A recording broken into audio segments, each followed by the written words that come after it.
Hi, welcome back to Joe Blogs. In today's episode, I want to talk to you about what's happening in the economy in China, and specifically to talk about the growing problem of tariffs. Now, if you're following the channel, you'll know that I recently posted a video talking about the fact that the USA, Canada, and now the European Union have introduced additional tariffs on the import of Chinese electric vehicles. And the reason that they've done that is that they believe that the Chinese authorities are providing subsidies to all of these companies so that they can sell their electric vehicles at significantly lower prices than local competition. And obviously, if that goes on for a long period of time, that would mean that US and European car manufacturers would struggle to be able to compete. And eventually, they could get to the point where they're not making any profit and they go bust. And therefore, the Chinese would have a market dominance. And that's really the threat that some of those economies are looking at. And the USA and Canada introduced 100% tariffs. So basically, they're doubling the price of those Chinese vehicles. But unfortunately, from China's point of view, it's not just electric vehicles that are coming under the microscope. And the recent election of Donald Trump is raising the prospect of huge tariffs being applied to all Chinese imports. He said that potentially he could introduce tariffs of between 60 and 100% on Chinese imports. And the reason why Donald Trump has put this forward as one of his policies is because there is a huge differential between the amount of goods that the USA is importing from China and the amount that it's exporting to China. This table, published by the US Census Bureau, shows the monthly breakdown of the trade between the USA and China in 2023. And what this shows is that the total amount of exports from the USA to China in 2023 was $147.8 billion. However, the USA imported $426.9 billion worth of goods, which resulted in a trade deficit for the US of over $279 billion, which means that for every dollar in exports, the US was buying $2.8 worth of Chinese imports. And the situation in the first 9 months of 2024 is actually worse than that. In the period to the end of September, the US exported $104.7 billion worth of goods.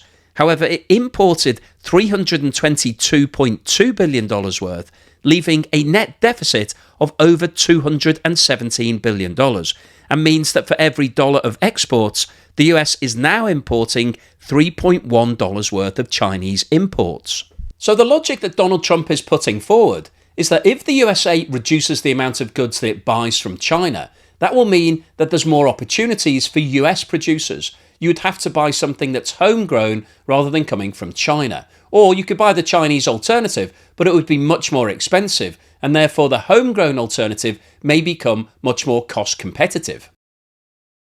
One of the reasons why the tariffs put forward by Donald Trump are so concerning for the Chinese authorities is that the USA is the single biggest export market for China, and in fact, the USA is the biggest market for most countries. It's the biggest purchaser of goods all around the world. This chart shows a country breakdown of China's exports in 2023. And as you can see, the United States equated to 15% of all of the exports.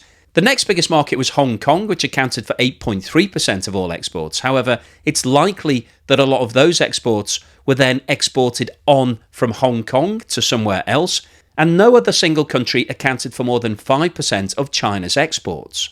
And if we look at this chart, which shows the breakdown of China's imports, where it's buying its goods from, you can see that the United States is also China's biggest trading partner for imports. However, it only accounts for 7%, so it's nowhere near as exposed for imports as it is for exports. And what that means is that it would be difficult for China to impose tit-for-tat tariffs on American imports because there simply aren't as many of them. So if we do see a tariff trade war starting to emerge as part of Donald Trump's presidency, this could really hurt the Chinese economy because China is totally dependent on its exports. It's a manufacturer, that's what it does. It makes things and exports goods all around the world. And the biggest single market that it has exposure to is the USA. And this is why a lot of global economists at the moment are saying that China could potentially be at risk if Donald Trump does follow through with his threats to introduce huge tariffs against Chinese imports. This chart shows the year-on-year percentage movement in producer prices in China. And producer prices are also referred to as factory gate prices. And this is basically the price of goods as they're leaving Chinese factories. And what this chart shows is that in every single one of the last 12 months, producer prices have been falling. In November 2023, the year-on-year fall in prices was 3%, and the year-on-year fall in prices remained above 2.5% in every single one of the following 5 months through to April 24. There was a slight improvement in the situation in May, June and July when the year-on-year fall reduced to 0.8%. However, over the past 3 months, the fall in producer prices has started increasing again. And the most recent figures for October 24 show that year-on-year producer prices are down by 2.9%. And what that fall in producer prices tells us is that Chinese companies are making less profit now than they were this time 12 months ago because, generally speaking, costs have gone up. Raw material prices have been rising. We've had inflation all across the world. So where China is having to import raw materials, they're increasing in price. However, the finished products that are being produced by Chinese factories are going down in price. They're 2.9% lower today than they were this time last year. And one of the other problems that Chinese companies have is that wages are also going up in China. So they're being squeezed from both sides. Their costs are rising while their sales prices are falling. And if Donald Trump introduces these tariffs, what that will result in is an increase in the price of Chinese goods. And if you follow the channel, I'm sure you'll know that simple economics tells us that when prices go up, generally speaking, sales go down because people don't want to buy things that are getting more and more expensive unless they have to. So this represents a huge threat to all of these Chinese businesses. And it's estimated that as many as 40% of Chinese companies are currently running at a loss. This chart shows the movement in the official rate of inflation in China over the past 12 months, and the scale on the right-hand side of this chart goes from minus 1% at the bottom to plus 1% at the top. And as you can see from the left-hand side of this chart, in November and December 23 and January 24, the Chinese economy actually saw a fall in inflation. It had deflation, and prices fell in January by 0.8%. Now, that represented a major problem for the Chinese authorities because they needed inflation to come back into the economy to enable Chinese manufacturers to be able to start increasing their prices. Now, over the last 9 months, prices have actually started to increase again. However, the amount of the increase has been very small, less than 1%. And if you look at the trend for the last 3 months, we've seen a reduction in the increase in prices. The year-on-year movement in August was up by 0.6%. It fell to 0.4% in September, and the latest data for October 24 show that prices year-on-year are only up by 0.3%. Now, you might be sitting there thinking 0.3% inflation, that sounds great. Can we have that in my country, please? And I think from a consumer point of view, it is quite attractive. However, if you're a company, it really isn't. You want to see an increase in prices so that you can pass on all of your cost increases and keep increasing your own prices. That's why most central banks set a target rate of between 2% and 4% as the inflation that they want to achieve in their economy, because it allows everybody to get a pay raise, it allows everybody to absorb some increase in costs and still make some profit. When you have a 0.3% increase in prices, you really can't do that, because if your costs go up by 0.4% or 1% or 2%, all of which are relatively low numbers, it means that you're going to be making less profit. And that's what's happening in China at the moment. And as we just talked about, the producer prices haven't even stayed flat. They've been going down. So the producers in China are actually selling their goods for less than they were this time last year, 2.9% lower, which means that they're now making less profit than they were this time last year. And the inflation data in the local economy in China means that they can't pass on higher price rises to Chinese consumers. So this is becoming a major problem for the Chinese authorities and a lot of Chinese companies. Now, just to make matters worse for a lot of Chinese businesses, the Chinese authorities have decided to cut or cancel tax rebates that a lot of Chinese businesses were entitled to. Back in 1985, the Chinese authorities introduced a scheme whereby the tax that any companies paid on all of their costs could be reclaimed so that they could reduce their actual production costs and therefore sell their goods at the lowest possible price. However, As a result of the increasing pressure on the Chinese authorities to stop subsidizing Chinese businesses, they've now announced that some of these tax rebates are going to be scrapped or reduced. From the 1st of December 2024, the Chinese authorities have announced that the tax rebates will be entirely cancelled for aluminium producers, copper producers, and all businesses that are producing modified animal, plant, or microbial oil and fats. In addition to this, the tax rebate for businesses producing refined oil products, solar panel products, batteries, and certain non-metallic mineral products will be reduced from 13% to 9%. So the net impact of the reduction in these tax rebates will mean that the production costs are going to rise for all of those businesses. And as a direct result of this, the majority of companies operating in these sectors have announced that they're going to increase their prices to offset the additional costs. So this is potentially bad news for global markets. We've already seen an increase in aluminium prices and soy oil prices. However, it's going to be specifically bad news for these Chinese businesses, because if they increase their prices, then their products may no longer be cost competitive, and so they may lose some sales and therefore get less revenue and make even less profit. So what we are seeing here is that the additional taxes that are being threatened by the USA are causing the Chinese authorities to try to create a more level playing field. They're removing some of the subsidies to enable these Chinese companies to be seen as operating in a fair environment. But the problem with removing the subsidies is that the companies themselves have now got higher costs, so they're increasing their prices, and therefore they may lose out in terms of sales.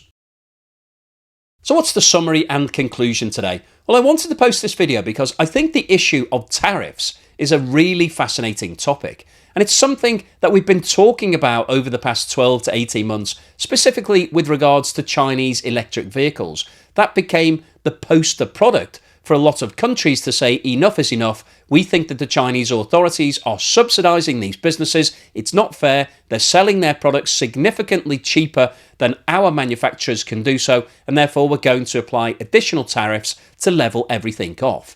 Now, the Chinese authorities have tried to address that. They're now saying we're going to remove some of these subsidies, and we've seen in today's video that they've done that for certain sectors.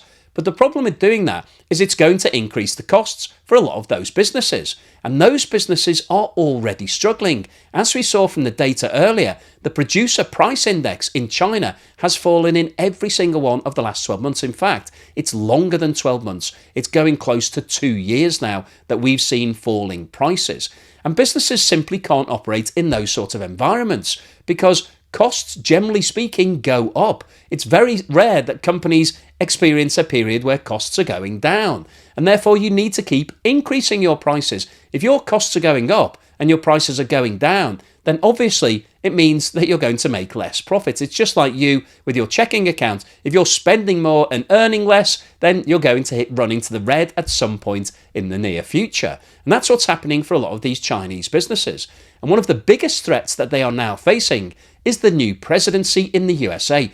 Donald Trump, as part of his election campaign, made it very clear that he wants to take on China. He wants to introduce a huge amount of tariffs against Chinese imports. And we saw from the data earlier that the USA is importing around 3 times as much as it's exporting to China. So the trade balance is completely off. Now, the reason why the USA is importing so much from China is because it's offering goods at a much lower price than US manufacturers can produce things at. So by applying tariffs, obviously that levels things off. But from a consumer's point of view, that's going to increase prices. And there is a risk of driving up inflation. So you can start to see how it's a difficult balancing act trying to manage your own economy. One of the core principles of the Trump campaign was to make America great again, to get American industry starting to fire on all cylinders.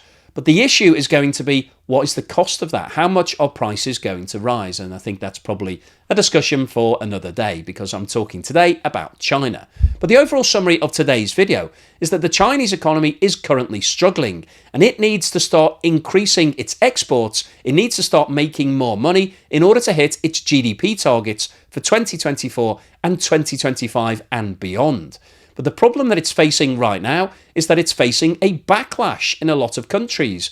Many of those countries who are importing large amounts of Chinese goods are now saying, we're not sure that these prices are correct, and we're going to apply a tariff against it. And what that does is obviously increase the cost in the local market and therefore may reduce the sales. And that's going to hurt China's exports. And we've got Donald Trump coming through and he's saying that he's going to hit over $400 billion worth of Chinese imports with up to 60 to 100% taxes as soon as he takes over. Now, at this stage, nobody really knows what the percentage will be applied to those Chinese imports, but even if it's only 10% or 20%, it's going to hurt those Chinese businesses because it will increase their price and therefore they will lose some sales and therefore they will lose some profit. And a lot of businesses in China are already struggling. Potentially up to 40% of Chinese businesses right now are loss-making. And if these tariffs are applied by the USA and maybe some other countries, that's going to hurt Chinese exports more. It will mean that they potentially will make further losses, and we could see the Chinese economy getting into real difficulty in 2025 if tariffs continue to increase. So hopefully you've enjoyed today's video, you found it useful, informative and thought-provoking. If you've liked what I've said, then please give me a thumbs up. Thank you for watching this video all the way through to the end, and here's something to put a smile on your face.